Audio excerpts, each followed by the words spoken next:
আমি পিসি পর্যন্ত জানি যে কতটুকু সক্ষতা থাকে না থাকে, কিন্তু কোনো ব্যক্তি, কোনো রাজনৈতিক ব্যক্তি হয়ে যাওয়ার পরে, সাংসদ হয়ে যাওয়ার পরে যদি কেউ দিদি সম্বোধন করে সমাধান সূত্র খোঁজেন, অতীতের অভিজ্ঞতা আমাকে বলে দিদির আকর্ষণটা এতটাই হয়ে যায় তো তিনি কিন্তু দিদির লোক হয়ে যান।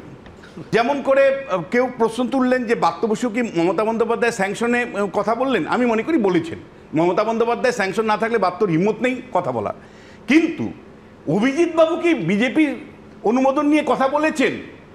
আমি যতটুকু জানি উনি বলেননি, ব্যক্তিগত উদ্যোগ নিয়েছেন। যখন উনি মনে রাখবেন সাংসদ বিজেপির, তাহলে সাংসদ পদটা ছেড়ে দিয়ে তাকে উদ্যোগ নিতে হবে, নাকি ব্যক্তি অভিজিৎ গাঙ্গুলি উদ্যোগ নিতে পারবে? কিন্তু আমি বলছি একজন নাগরিক যিনি প্রাক্তন বিচারপতিও বটে, তিনি যদি নাগরিকের অবস্থান থেকেও কয়েকটা প্রস্তাব দেন বা ফর্মুলা বলেন, আমি বলছি যে বিজেপির আপত্তি থাকার কোনো কারণ আছে কিনা?